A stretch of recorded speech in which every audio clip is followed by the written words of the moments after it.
So here, yesterday what I explained about the heterotrophic nutrition. So 3 types of heterotrophic nutrition are there. Those are parasitic nutrition, saprophytic nutrition, and then holozoic nutrition. So in case of holozoic nutrition, what I explained is about amoeba and then paramecium, and then in case of human beings, how the digestive system, how the food can digest in these organisms. So these type of nutrition we call them holozoic nutrition. The next one is parasitic nutrition, that is especially in Cuscuta plant. So here what you have to learn, a special type of roots are there. Those are called Hastoria roots. They helps to penetrate into the host of the host plant, and then they can collect the nutrients from that plant, and then they can survive very well. So that is about the parasitic plant. But in case of animals, what are those? Leeches and lice, bedbugs. These also parasitic organisms. They have to suck the blood from living beings, either by animals or by human beings. So that is about parasitic nutrition in organisms. And then saprophytic nutrition. We already know that during the time of rainy season, how to observe that on garbages and tree logs. So what you have to observe, umbrella-like structures are formed. These umbrella-like structures we call them mushrooms, fungal species. So how they can form on these decomposed matter? So they want to get the food from dead and decayed matters. So they want to break down the large molecules into simple molecules. That is about saprophytic nutrition. So now I go and explain about the human digestive system. So this is also, humans also plays a major role in this. We are also part in holozoic nutrition. So I would like to explain about the human digestive system. This is a human digestive system.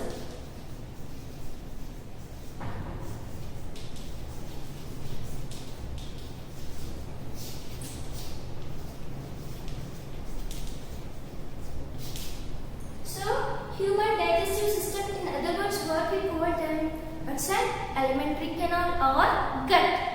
So here you have to see. So the alimentary canal can start from mouth to the anus. So what is the length? Nearly 9 centimeters. 9 meters. And then in case of feet, you have to measure 30 feet. So what is the length of this alimentary canal or gut? 9 meters or 30 feet. So it's too long, but we don't have that much height now. We are very 5 feet or 6 feet like that only now. But how this full tract can adjust in the body? It's a complicated system, you know. Na? See here you have to see different organs. They have to perform in different functions. What are the different functions you have to see here? So here, for example, this is the stomach, you know. It plays a major role for digestion of the food. And then liver also an organ, a special organ, so help to digest the food. And then pancreas, and then large intestine, small intestine, mouth, esophagus, pharynx. All these are the different parts of the digestive system. So here, before going to that, so what you have to learn? In previous class, I already explained the 4 different types of salivary glands. Okay, so where did you see the salivary glands?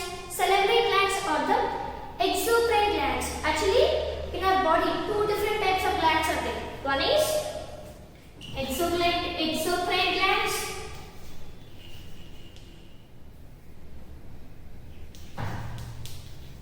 And then endocrine glands. Endocrine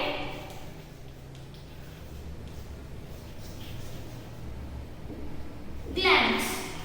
So exocrine glands in the sense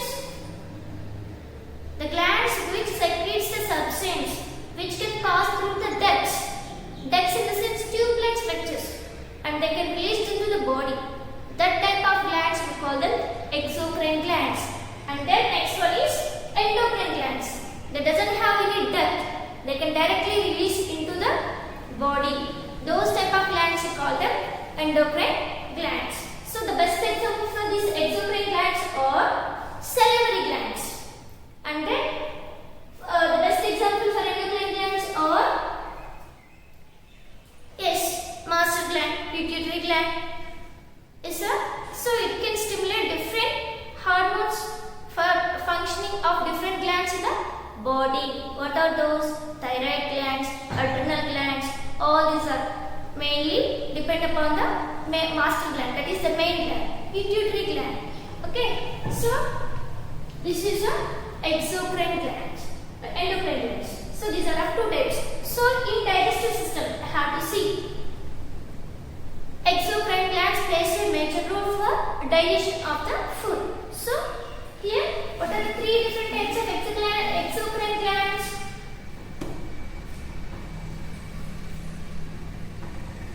Saliva is a substance, mucus substance. It helps to digest partially the food. Carbohydrates can digest in the mouth and the food can pass into the next level, next part of the digestive system. So here, our mouth, it contains different parts. What are those? Tongue, a sensory organ, and then teeth helps to crush the food, grind the fruit, tear the food. All these are done by with the help of these teeth only. So here you have to see three different types of salivary glands. The first one is parotid glands. Parotid glands. The second one is submandibular or submaxillary glands.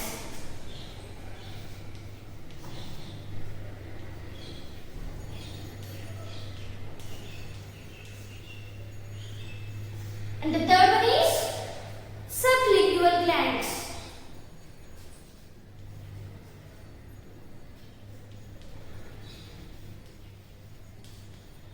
So the parotid glands are present. Three pairs of glands are present.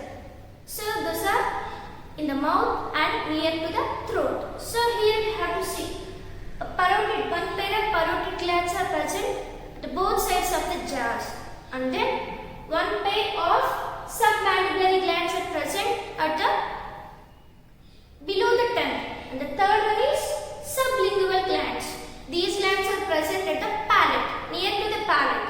These are the different types of salivary glands. And the substance, the nature of the substance, saliva also is different. So parotid glands, they can secrete watery like saliva, that is watery nature. And then submandibular, so it produces partially mucus in nature. And then sublingual glands that produce predominantly mucus in nature. These are the natures of saliva. So what is the use of saliva? I have to see here. The saliva is helps to make the food into wet and easily swallow the food, and then help to send into the next level, buccal cavity, mouth to the buccal cavity. So and then if we take carbohydrates, so partially the carbohydrates can digest in the mouth only. Partial digestion takes place in the mouth. What is the reason behind that? Saliva contain an enzyme. That enzyme we call them salivary amylase or ptyalin.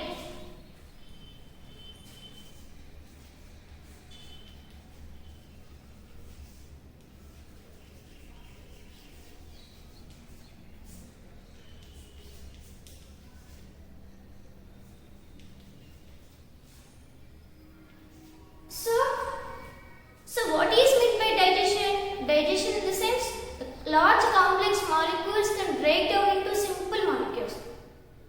That is called digestion. So here, for the digestion of these food items, enzymes plays a major role, and then digestive juices also helps to digest the food. Okay, so salivary amylase is an enzyme, helps to break down the carbohydrates into simple forms. Okay, so after that, after complete digestion of the food, so the remaining nutrients can absorb by the body, and then we will get the energy. So here you have to see the coordination of different systems. What is the system helps to circulate the food items or nutrients to the body? Digestion is done by the digestive system.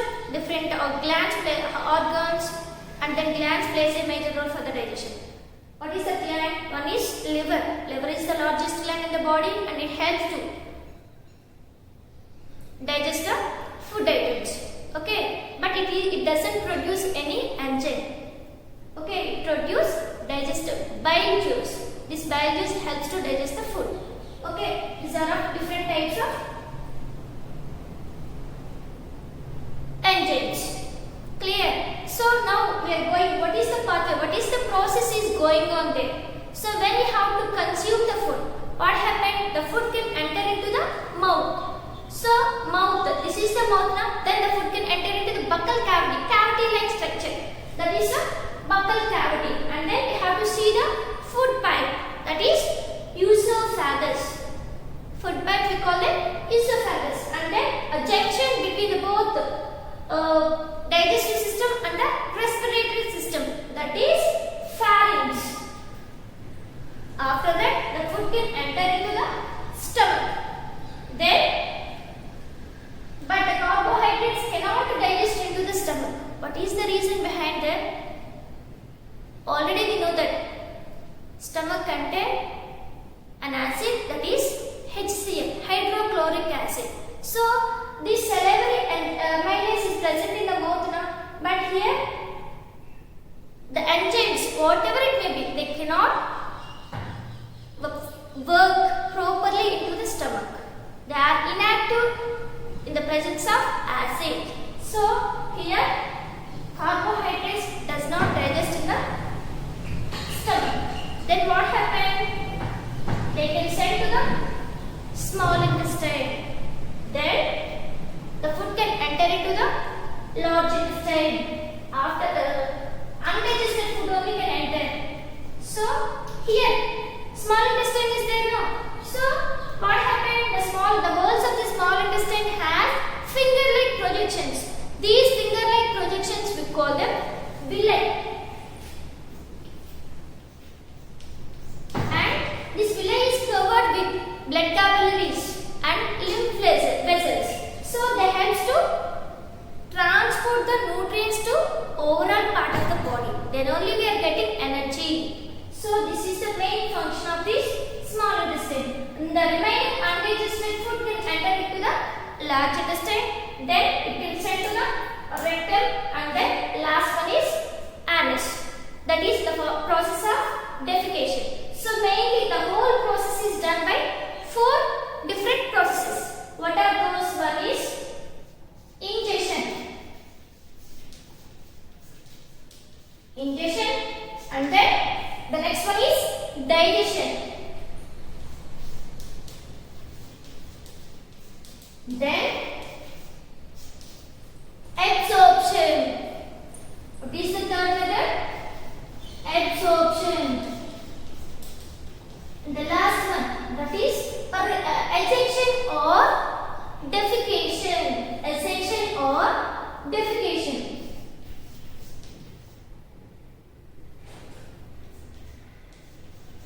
These are of 4 different processes you have to see in a digestive system. So here, how the food gets step by step. For example, so here you have to see when you have to consume the food. That process we call the ingestion. And then the food can partially digest in the mouth. That is only carbohydrate.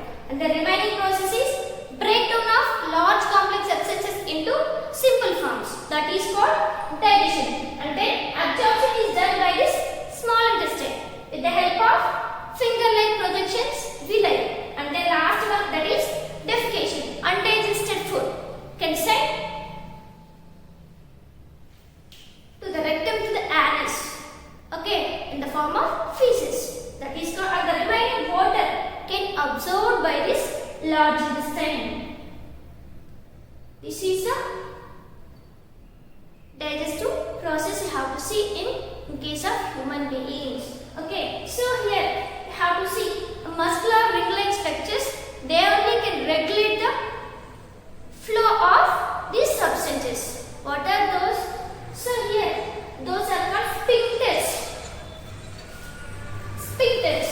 4 different types of sphincters are present in the digestive system. They play a major role for this.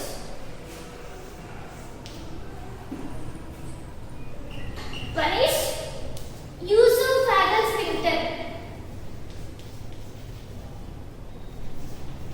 And the next one is cardiac sphincter. And the third one is pyloric sphincter.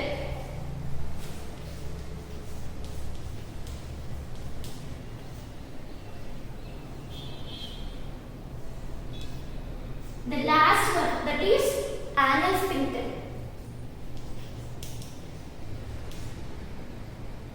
So these are 4 types. Along with this, one more sphincter is there. That sphincter we call them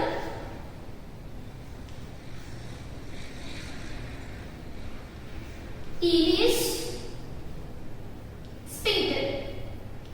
So this is present between the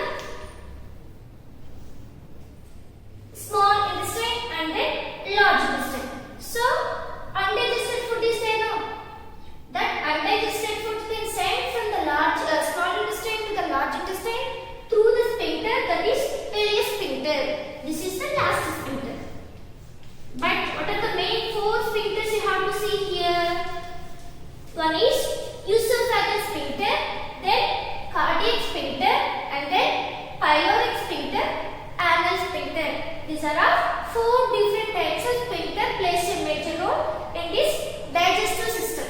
So first one, what is the location of the first esophageal sphincter? So here, esophagus is there now. Here we have to see a ring-like structure, muscular structure. So it helps to regulate the flow of food substances into the next part of the digestive tract. Clear? Okay. So for example, then the food can pass like this.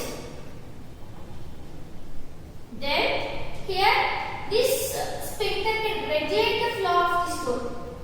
That is called bolus. Okay. After crushing the food, smooth, slippery, slimy in nature, it can flow very easily. Esophagus contains a mucous membrane. So through this membrane, the food can easily pass into the next part of the digestive system, that is the stomach. So here what we have to see, this sphincter helps to send the food to the next part. Here, what is one more sphincter is present between the esophagus and the stomach. Here already pharynx is there, so the food can pass from the esophagus to the pharynx, and then here we have to see the connection between the pharynx and the stomach. There also you have to see a ring-like muscular structure. The ring-like muscular structure we call them cardiac sphincter. Then the food can enter into the stomach. Then, so carbohydrate cannot break down here, but if the proteins are present, pepsin and trypsin, they only plays a major role to break down the protein into small protein globules, molecules, peptones, peptides, amino acids. Amino acids are the building blocks of proteins. So all these amino acid molecules are grouped together to form a complex compound, that is a protein. It's a nutrient. So here what happened? The food can send to the stomach. So this is a cardiac sphincter. This is the esophageal sphincter, and this is the cardiac sphincter. Now we are knowing about the location of the sphincter and their function. So here this esophageal sphincter can send the food to the next part of the digestive tract, that is the pharynx, and then it can send the food into this stomach. So here you have to see one more sphincter. So it can regulate the flow of food into the stomach.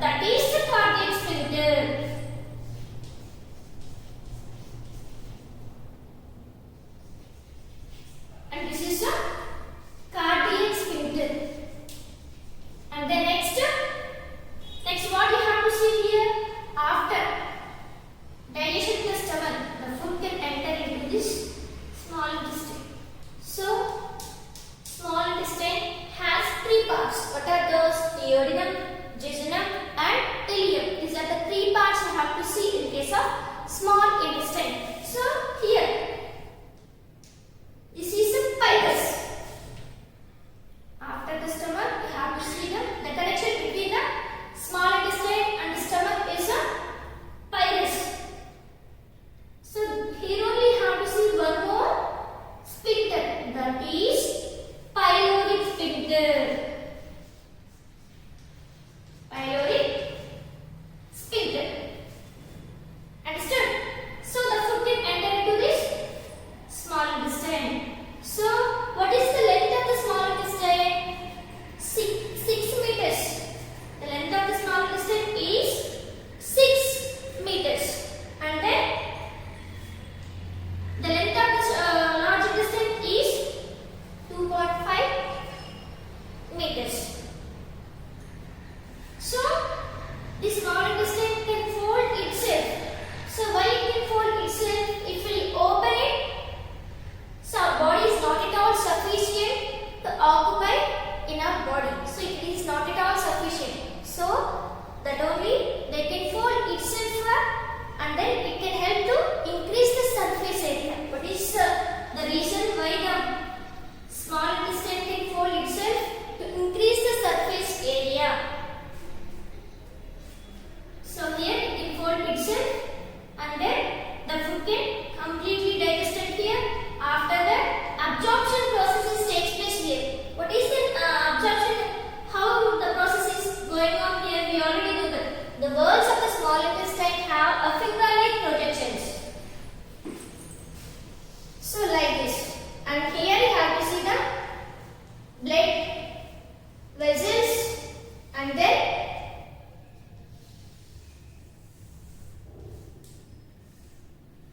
these blood vessels only can absorb the nutrients from the small intestine, and then they have to mix along with the blood, and they have to circulate to overall body. Then each and every part of our body can receive these nutrients, and only our body become active and energetic in nature. Okay, so that is the main function you have to see. That is absorption. Absorption is done by a part of this small intestine. And the next one, after completion of the digestion, what happened? The remaining undigested food is there. That undigested food can enter into the large intestine. So here what happened? Here one more sphincter is there. What is that sphincter? That is ileus sphincter. So it can help to send the undigested food from the small intestine to the large intestine. After that, what you have to see? This large intestine can absorb the water from the undigested food. After that, it can send the waste in the form of defecation. In the process of defecation, it can send to that undigested food into the rectum and then to the anus. This is the whole process you have to see in this digestive system. Okay, so now here, when the food can pass from esophagus to the stomach, so how the food is able to move just like a wave movement. What is the movement you have to see? Wave movement. So that wave movement we call the peristaltic movement. Just like a wave movement.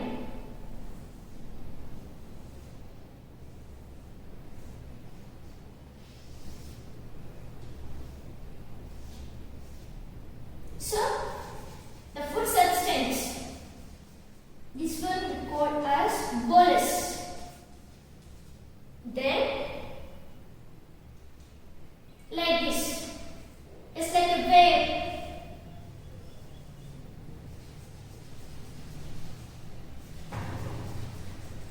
Then it can enter into the stomach. So this whole process we call it peristaltic movement. When the food can move in the form of just like a wave movement through the esophagus, that process we call that peristaltic movement.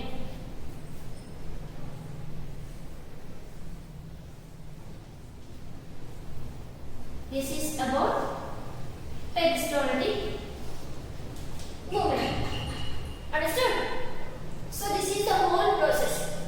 How the digestive system, how the food, when we have to take. As we how we are getting food? So we are getting food from plants only. So that is autotrophic nutrition. We already learned that how the food can prepare. What is the process is going on there. After that, heterotrophic nutrition. What we have to learn? We are unable to prepare food now. We want to consume the food from plants only or by animals.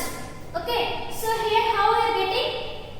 When we have to consume the food, then that is in the form of solid. Then we have to keep in our mouth. If you want to take in the liquid also, for example, rice dinner. So while cooking the rice, have to get the water, boiled water. That is we can call as rice soup also. So that one, and we have to consume it. So that is very soft in nature now. It can easily pass into the digestive system and easily can digest in the digestive system. So here there is no crushing, and then these teeth doesn't involve in this process. But when we have to consume the solids, then teeth plays a major role for grinding the food. Then the tongue also plays a major role for sending the food into the next buccal cavity. So here saliva helps to wet the food substance and it becomes slippery, slave in nature and easily move to the esophagus. Clear? This is the main process you have to see here. Okay. So in this process you have to see in our body different glands can